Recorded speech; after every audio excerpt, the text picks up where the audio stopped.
Awaken your spirit, chosen ones.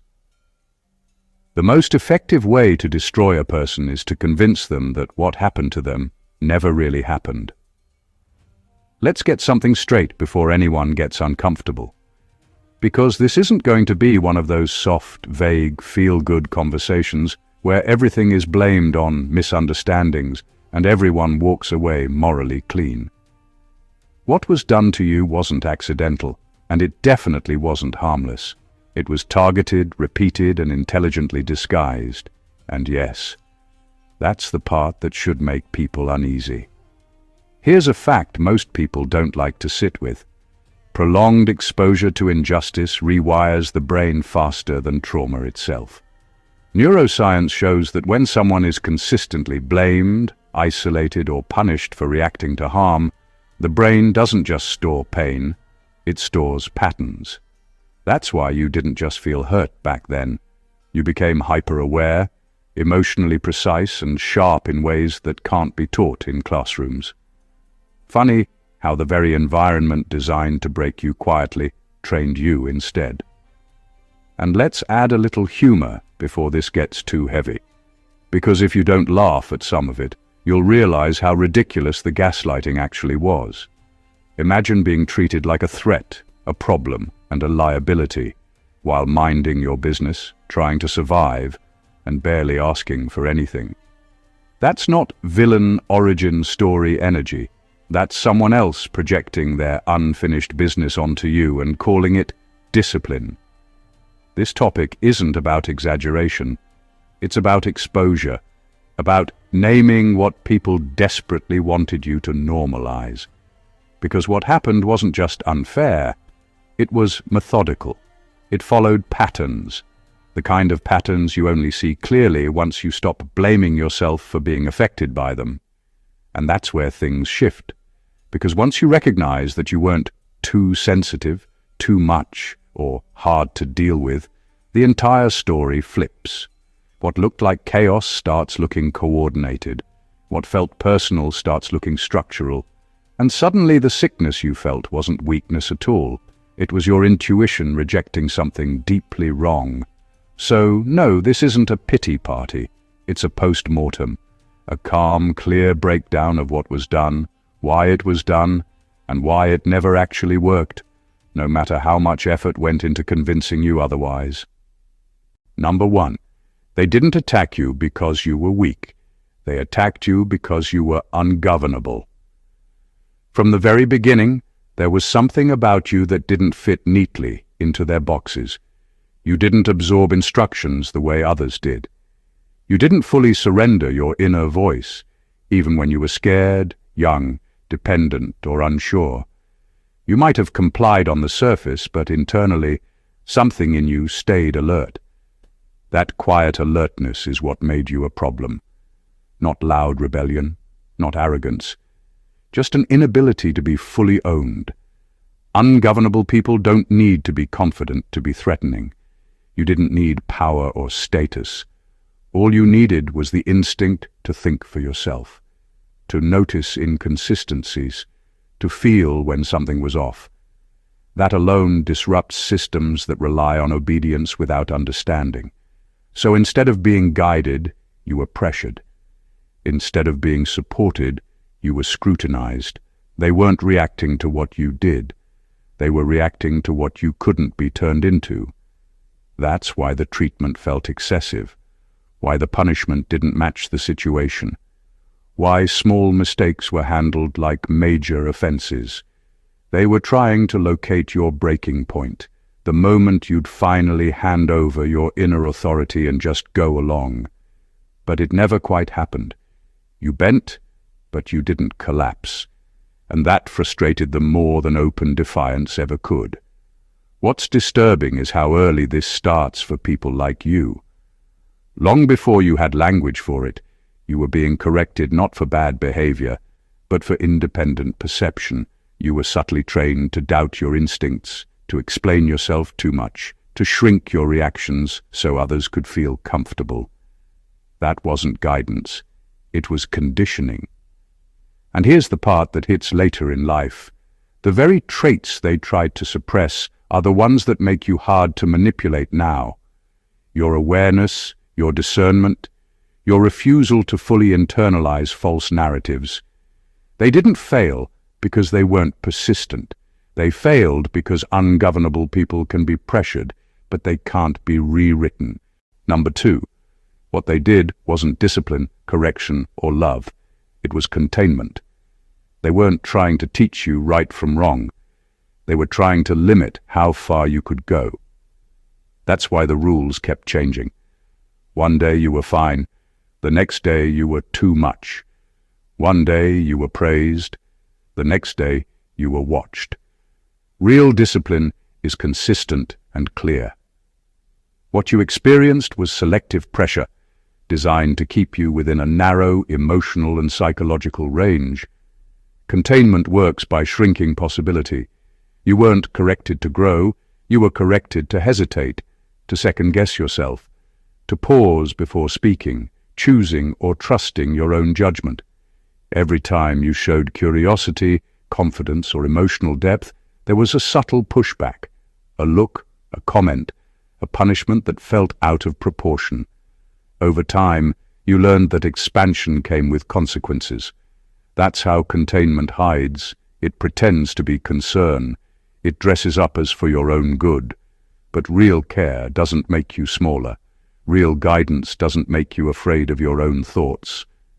What they called love felt heavy because it was restrictive. It required you to stay manageable, predictable, and easy to handle. You were allowed to exist, but only within limits, they decided. Too confident made them uncomfortable. Too quiet made them suspicious. Too expressive made you a problem. So you were constantly adjusting yourself just to stay safe. That's not growth, that's survival. And the cruel part is that containment doesn't look violent. It looks orderly. It looks reasonable to outsiders. People watching from a distance might even say you were lucky. They didn't see how much of yourself you were swallowing just to avoid conflict. They didn't see how much energy went into staying acceptable. That's why it felt exhausting just being you. You weren't tired because life was hard. You were tired because you were being compressed, forced to fold parts of yourself that didn't naturally fold. Over time, that creates frustration, self-doubt, and a quiet grief for the version of you that never got space to fully breathe. What they underestimated is that containment can delay growth, but it can't eliminate it. Once you're out of that environment, expansion happens fast. The moment the pressure lifts, you realize how much was held back, and that's when it becomes clear. They weren't shaping you. They were holding you down. Number 3, you were treated like a problem because you exposed their unresolved guilt just by existing. You didn't have to say anything or do anything outrageous to trigger it. Your presence alone was enough. Something about you quietly reminded them of choices they never made, growth they avoided, and responsibilities they dodged. You became a walking mirror they never agreed to look into, and instead of facing what they saw, they turned the mirror into the problem. That's why the reactions never made sense. Why you were blamed for moods you didn't create. Why tension followed you into rooms where you were minding your business. People carrying unresolved guilt don't respond logically. They respond defensively. And guilt hates exposure. It hates clarity. It especially hates someone who doesn't play along with denial. You noticed things. You asked questions that weren't meant to shame but still did. You held standards they had quietly lowered for themselves. Even your silence could feel accusing to someone who knows they cut corners in life. So rather than take responsibility, they made you the disturbance. If they could label you difficult, sensitive, or problematic, they wouldn't have to confront the discomfort you stirred up in them. This is why the criticism felt personal but vague. You were accused without clear evidence, corrected without clear instruction, judged without a fair trial. The issue was never your behavior. It was the way your existence poked holes in the story they told themselves about who they were. And here's the part that takes time to see. They needed you to be flawed so they could feel justified. If you were wrong, they were safe. If you were unstable, they were normal. If you were the issue, their conscience could rest. So they kept pressing on your weak spots, hoping you'd eventually internalize the blame and carry it for them. That's a heavy burden to place on someone, especially when they're still forming their sense of self. You learned to over-explain, to apologize for things you didn't do, to constantly check whether you were at fault. Not because you were guilty, but because guilt was being outsourced onto you. Once you see this clearly, something shifts. You stop arguing with accusations that were never about you. You stop trying to prove your worth to people who needed you small to feel okay. And the weight lifts, not because they changed, but because you finally put the guilt back where it belonged. Number 4, they studied you closely, not to protect you, but to exploit your patterns. Every reaction you had, every instinct you followed, every way you tried to process the world was being observed. They weren't curious out of care or concern. They were mapping you. They wanted to know what made you anxious, what made you hopeful, what could make you break or bend. Every detail of your personality became data to be used against you. The way you flinched at criticism, the moments you hesitated, the rare moments you felt truly safe. All of it was noted, catalogued, and weaponized. It wasn't always obvious at the time. Some of it was subtle. A comment here, a sigh there, a shift in tone that left you second-guessing yourself. Other times it was bold and deliberate, meant to test your limits. They were learning exactly how far they could push before you resisted, exactly how much confusion you could tolerate, and exactly which triggers could make you doubt yourself. That's why the pain often felt precise. It wasn't random cruelty, it was strategy. And the scary part is how unconscious it often felt on your side. You were living in their experiments without realizing it, navigating an environment built to predict your every move. Their goal wasn't your growth, your safety, or even your betterment. It was control. Knowing your patterns meant they could manipulate outcomes, shape your decisions, and influence how you viewed yourself. They treated your mind like a blueprint, your emotions like tools, and your instincts like weaknesses to be exploited. Yet the irony is that all this observation didn't erase you. It didn't make you predictable, controllable, or compliant. What it did was sharpen you. The constant pressure refined your awareness. You started noticing inconsistencies, sensing motives, and reading situations others overlooked. The very effort to manipulate you built a kind of armor you couldn't have developed any other way. In the end, studying you so intensely didn't give them the control they wanted. It only made you harder to deceive. Every pattern they thought they understood became a marker of resilience. They didn't break you. They unknowingly built the kind of precision in you that would make their manipulation useless. Number 5. They isolated you so your reality would be easier to rewrite. Isolation wasn't just about keeping you alone. It was about controlling the story you heard about yourself. When people are cut off from support, feedback, and honest mirrors, their sense of reality becomes fragile. That fragility is exactly what made you easier to influence. Without consistent voices to confirm what you felt and saw, doubt crept in quietly. You started questioning things that once felt obvious, not because you were wrong, but because you were outnumbered.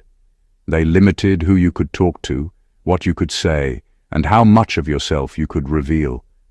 Sometimes it was direct, other times it was subtle, discouraging certain friendships, creating tension with people who cared about you, or framing outsiders as unsafe or untrustworthy.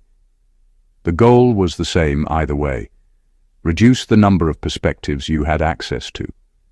When your world gets smaller, the loudest voice in the room becomes the truth, even when it's distorted. Isolation also made your emotions easier to dismiss. Without witnesses, your experiences became easier to deny. You were told you were overreacting, misremembering, or taking things the wrong way. And because you didn't have anyone consistently saying, "No, that's not okay," you slowly began negotiating with those narratives. You learned to rationalize harm just to survive it. What makes this especially damaging is how it trains self-doubt into your nervous system. You didn't just feel lonely, you felt uncertain. You hesitated before trusting your instincts. You replayed conversations in your head, wondering if you imagined the tension or the cruelty. That kind of mental looping doesn't come from weakness. It comes from being denied validation for too long. And yet, isolation has an unintended consequence. When external noise is stripped away, internal awareness grows. You were forced to spend time with your thoughts, your feelings, your inner world. Even in confusion, something in you kept track of the truth. A quiet part of you remembered what felt wrong, even when you couldn't explain why. That's why, once you reconnected with others or found language for your experiences, clarity came fast. The rewritten reality couldn't hold up under honest reflection. Isolation delayed your understanding, but it didn't erase it. The truth didn't disappear. It waited. Number 6. They punished you for reacting to harm instead of acknowledging the harm itself. From the start, it wasn't what happened to you that mattered. It was how you responded to it. Every time you showed anger, sadness, frustration, or even quiet disappointment, the focus shifted onto you. Your emotions became the problem, not the actions that caused them. That's why it often felt like you were being punished for being human, because in a way, you were. You were punished for having the courage to feel, for having instincts that screamed something wasn't right. The cruelty of this is subtle, but devastating. If someone spills coffee on your lap, you expect irritation. If someone betrays your trust, you expect hurt. But when the response becomes the target, the original harm vanishes in the narrative. They didn't have to face their actions. You became the evidence of wrongdoing. Your body's natural signals, your mind's alert system, your attempt to process trauma, all of that was reframed as the problem. Over time, it teaches a person to question their own reactions, to distrust their instincts, and to apologize for feelings they never asked for. This pattern also trains hypervigilance. You start monitoring yourself constantly, calculating how to respond so that you aren't wrong in someone else's eyes. The natural flow of emotion becomes dangerous. Spontaneity is replaced by self-censorship. Your nervous system starts treating natural responses like liabilities. Yet there's a hidden strength buried in this injustice. Because your reactions were unfairly targeted, you became acutely aware of emotional manipulation. You started noticing when guilt was being assigned incorrectly, when blame was being shifted, and when harm was being disguised as concern. You learned to separate cause from effect, harm from reaction, and reality from projection. The truth is that punishing someone for responding to pain is a desperate move by people who cannot face accountability. They may have thought it would break you. Instead, it honed your perception. You began recognizing the mechanics of injustice in ways few ever do. The very thing they tried to shame in you, your reaction to harm, became the compass that would guide you toward clarity and independence. Number 7. They deliberately confused love with survival so you'd mistake pain for connection. What they did wasn't random neglect or absent-mindedness. It was a carefully orchestrated mix of attention and withdrawal, warmth and coldness, praise and punishment. Affection came inconsistently, approval was given sparingly, and safety felt conditional. The result was that you learned early on to equate the bare minimum of care with love. You started measuring relationships by survival, not by nourishment. Every time you felt relief, even for a moment, your system coded it as reward, even when harm followed immediately after. This confusion rewires how you understand connection. Pain and discomfort became signals to pay attention rather than warnings to escape. You learned to tolerate emotional instability, thinking it was part of normal love. Moments of kindness were amplified in your memory, while the repeated injuries were minimized because your body and mind were trying to make sense of a chaotic system. Over time, the line between safety and threat blurred. You began to accept what should have been unacceptable because survival required it. They did this because predictable compliance isn't enough. It's the emotional roller coaster that ensures control. By alternating care and cruelty, they trained you to chase approval and constantly negotiate the terms of your own safety. You weren't just responding to actions. You were responding to a system designed to make you dependent on its rules, even when those rules were harmful. And yet, the effect of this manipulation has a hidden lesson. It teaches vigilance and discernment. Once you step out of that environment, you begin to notice patterns that others miss. How people's behavior fluctuates when power is involved, when control is disguised as care, when emotional currency is being spent strategically. You start to understand that love is not conditional, not inconsistent, and not something that comes with strings attached. The irony is that what was meant to confuse and weaken you became a foundation for clarity. The false connection, the manipulation disguised as love, sharpened your instincts. It taught you to recognize genuine care and distinguish it from calculated survival. And that awareness becomes one of the most valuable tools you carry forward, long after the chaos has ended. Number 8. They wanted you hyper-aware of their moods but disconnected from your own. From early on, you were trained to monitor everyone else's emotions as if they were the only ones that mattered. A raised eyebrow, a sigh, a subtle shift in tone. You learned to notice it all, to anticipate reactions, and to adjust yourself accordingly. The unspoken rule was simple. Keep them comfortable, keep the peace, and never let your own feelings get in the way. Your instincts, your needs, your discomfort, all of it became secondary, invisible, something to suppress. This kind of conditioning is exhausting because it flips the natural order of awareness. Normally, a person learns to navigate the world by balancing their own feelings with others, understanding boundaries, and asserting needs when necessary. In your case, you were hyper-tuned to everyone else while your own internal signals were ignored, dismissed, or punished. Over time, that disconnection creates a strange emptiness. You know what everyone else needs, wants, or feels, but you lose track of what you even want yourself. The irony is that this hyper-awareness is also a form of control. By keeping you attuned to their moods, they ensured you were always reacting to them rather than acting from your own sense of self. You became predictable in your responses, while still thinking you were autonomous. Your energy was consumed managing their emotional landscape, leaving little left to explore your own thoughts, desires, or boundaries. Yet, there's a hidden edge to this. Because you were forced to observe so carefully, your perception of human behavior became acute. You notice micro-expressions, subtle intentions, and inconsistencies that others miss. You learn to read people in ways that feel instinctual now, but back then, it was survival.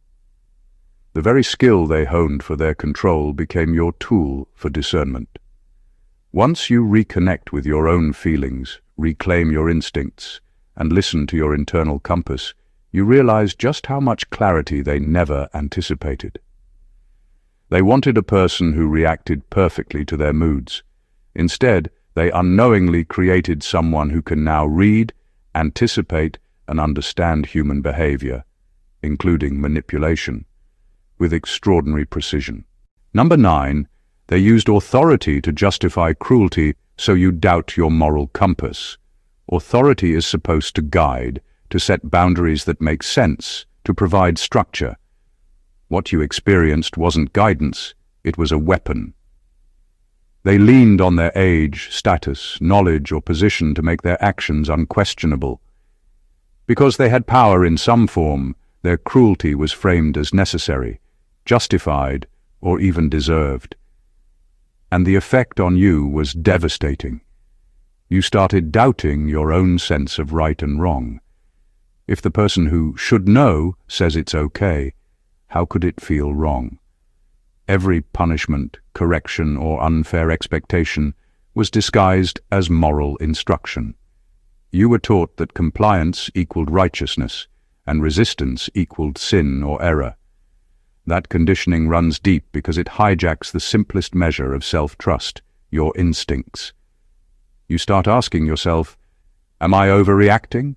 Am I too sensitive? Maybe they're right and I'm wrong, even when your gut knows the truth. Authority, in this context, isn't a tool for guidance. It's a mirror that reflects back someone else's distorted version of reality and forces you to question your own. The danger is subtle, but constant. You're not just reacting to unfair treatment, you're constantly negotiating between what you feel is right and what you're told is right. That creates a kind of internal tension that leaves you perpetually second-guessing yourself. You apologize for things you didn't do, you rationalize actions that hurt you, and you internalize blame for events outside your control. All because the person wielding authority framed their cruelty as proper, unavoidable, or just. The remarkable part is what emerges after this conditioning is challenged. Once you start observing actions without filtering them through the lens of authority, clarity hits like a shock wave. You realize that morality isn't granted by someone's title or position. It's rooted in truth, integrity, and accountability, qualities they lacked while trying to rewrite yours. And in that moment, you reclaim the compass they tried to steal, seeing clearly who was manipulating, who was hiding behind power, and what your own moral code really looks like. Authority loses its leverage the second you stop measuring your world by their warped rules. Number 10. They underestimated what prolonged injustice does to perception. When you live under constant unfairness, it changes the way you see the world. What might look like chaos or randomness to others is clear pattern to you. You notice subtle inconsistencies in behavior, hidden motives in words, and unspoken rules in actions. Prolonged injustice sharpens perception in ways few experience. They thought repeating harm would confuse you, break you, or make you compliant. Instead, it trained your mind to detect irregularities that most people never even notice. Every time an action didn't match the explanation, every time punishment was given without reason, every time loyalty was demanded while respect was denied, it was a lesson in subtle truth. You were learning the mechanics of manipulation without even realizing it. You started identifying patterns, predicting responses, and seeing motives that remained invisible to those blinded by comfort or naivety. That kind of awareness isn't born from privilege or intelligence alone. It's forged in the furnace of repeated injustice. The irony is that they thought constant pressure would reduce your clarity, but it amplified it. Pain became a teacher, observation became instinct, and confusion became discernment. You were forced to measure people by actions rather than words, to interpret behavior without the filter of their explanations, and to trust the instincts they tried to suppress. In a world where most people accept appearances at face value, your perception became a weapon of understanding. What they didn't account for is the subtlety of this transformation. It doesn't make you loud, obvious, or confrontational. It makes you vigilant, precise, and incredibly difficult to deceive. The same environment they built to control you created someone who sees beyond manipulation, someone who can identify truth in chaos, and someone whose instincts are finely tuned to detect dishonesty. In the end, their efforts to confuse and dominate became the very thing that armed you. Prolonged injustice didn't break you the way they expected. It refined your perception, giving you insight into human behavior that most people spend a lifetime trying to understand. They underestimated you because they couldn't imagine that survival under their control could sharpen clarity rather than dull it. Number 11. They tried to delay your becoming, not realizing delay creates depth. Every block, every obstacle, every unfair restriction was meant to slow you down, to keep you from realizing your full potential on their timeline. They wanted you paused, waiting, uncertain, and frustrated. They wanted your growth postponed so that you would remain manageable, controllable, and above all, predictable. They didn't see the irony. The very thing meant to stunt you was quietly building layers of strength, patience, and awareness that could never have formed without resistance. When your progress was delayed, you were forced to sit with yourself, to learn endurance in ways speed never allows. Waiting became a teacher. Frustration became a mentor. Every closed door, every discouragement, every not yet wasn't just an obstacle. It was a period of silent refinement. They thought you were being held back. The truth is, delay gave you something no advantage or privilege could: internal architecture. You learned how to hold yourself together when external forces were chaotic. You learned how to observe, assess, and adjust without losing sight of your purpose. In that space of waiting, clarity develops. You start understanding people, motives, and systems in a way that goes deeper than surface-level ambition or early success ever could. You see patterns in behavior, traps in decisions, and weaknesses in strategies that others overlook because they've never had to pause long enough to notice. Delay doesn't just teach patience. It cultivates perception, resilience, and the ability to move deliberately rather than react impulsively. What they underestimated is that delayed growth doesn't disappear. It compounds. Every period of frustration, every moment of being blocked, secretly prepared you for a level of depth and power that isn't accessible to those who move too quickly. By trying to slow you down, they shaped someone capable of timing, precision, and wisdom that can't be rushed. The version of yourself they wanted to suppress emerges stronger, steadier, and far more aware than they ever imagined, proving that delay doesn't destroy potential, it enhances it. Number 12. They expected you to internalize blame forever, and that's where they miscalculated. For as long as you can remember, blame was never yours to avoid. Every conflict, every mistake, every moment of discomfort in their lives somehow landed squarely on your shoulders. You were taught to apologize for things you didn't do, to over-explain yourself, and to negotiate your existence in ways that felt exhausting and unfair. The subtle, relentless pressure wasn't just about control. It was about training you to carry guilt that never belonged to you, as if your conscience were their ledger and your mistakes were their safety net. But here's the thing they didn't count on. Blame can be deferred, questioned, and ultimately rejected. No matter how deeply they tried to root it in you, there comes a moment when something clicks. You stop asking, "What did I do wrong?" and start observing, "What was done to me?" That shift is invisible to them, but it's seismic. Once the lens flips, every accusation, every punishment, every unfair expectation is seen clearly for what it was: projection, manipulation, and an attempt to maintain power. They wanted you small, uncertain, and self-policing. Instead, the exact pressure they applied trained you to discern truth from fiction, reality from narrative. Their strategy relied on your internalization of guilt, but it underestimated your capacity to separate yourself from the lies forced upon you.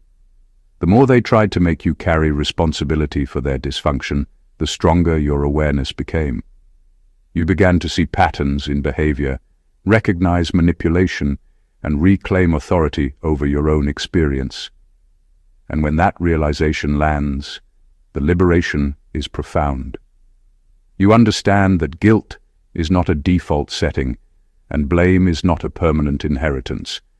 You start carrying accountability for your own actions, not theirs, and that clarity transforms every interaction, every choice, and every relationship moving forward. They expected compliance. What they got was emergence. The very tool they thought would enslave your spirit became the instrument of your freedom, proving that internalizing blame forever was never an option they could enforce. Number 13. Your healing threatens them more than your success ever could. They feared your rise, but they feared your recovery even more. Success can be dismissed, rationalized, or envied. It's tangible and can be measured, compared, or undermined. Healing, on the other hand, is invisible until it becomes undeniable. It changes the energy around you. It reshapes your presence. It removes the chaos they relied on to maintain control. When you heal, the imbalance they depended on collapses, leaving no excuses, no justifications, no easy way to maintain their authority over you. Healing isn't just about feeling better. It's about reclaiming the parts of yourself they tried to silence, erase, or manipulate. It's about aligning your body, mind, and emotions so that you no longer react according to their scripts. They thought they could keep you uncertain, scared, or self-doubting, but healing undermines that framework entirely. Every defensive move they made, every manipulation, every guilt imposed, starts to lose its power because your foundation no longer shakes. This is why some people respond to your healing with confusion, irritation, or even hostility. They can't admit that you are no longer within their sphere of influence. Your emotional independence exposes truths they wanted buried and behaviors they hoped you'd normalize. It threatens the narrative they've carefully constructed about you, about themselves, and about the world they try to control. When you heal fully, their attempts to diminish you don't work anymore, and that terrifies them more than your accomplishments ever could. Healing is a quiet but revolutionary act. It doesn't announce itself with trophies or titles, but it signals strength that can't be negotiated or silenced. It shows that their influence has limits, and that control has boundaries they can't cross. And the more you embrace it, the more impossible it becomes for them to manipulate your reality.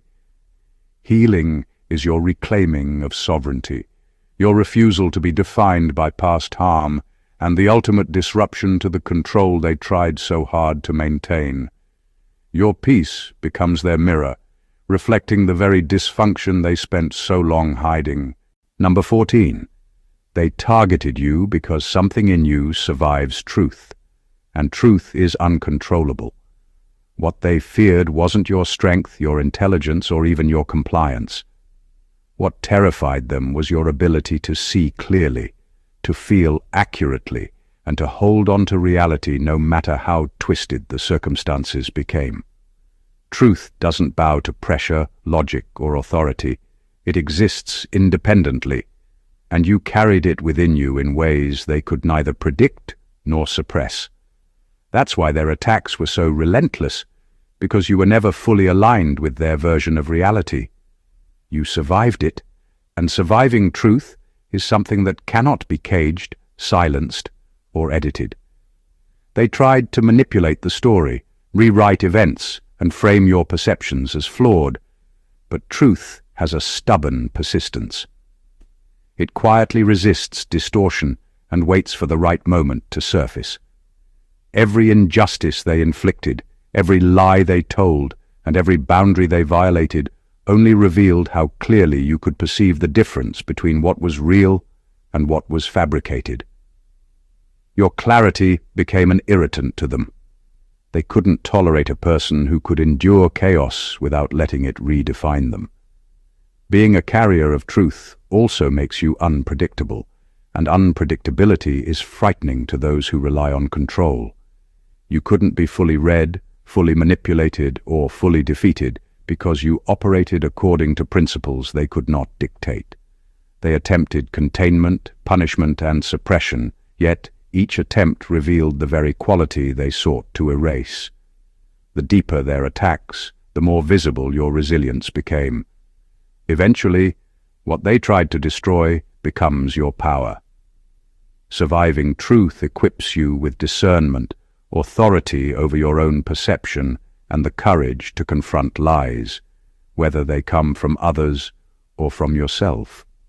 That quality cannot be bought, bargained for, or coerced. And that is why they targeted you with such intensity. Not for weakness, not for compliance, but because the part of you that survives truth is uncontrollable.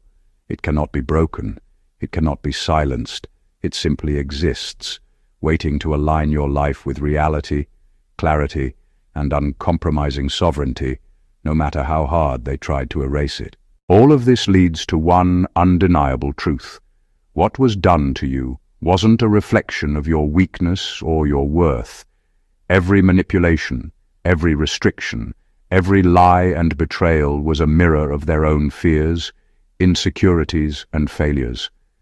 They targeted you not because you deserved it, not because you were flawed, but because something in you was untouchable, a core they could never control, a truth they could never rewrite. They studied you, pressured you, isolated you, and tried to bend your reality to fit theirs.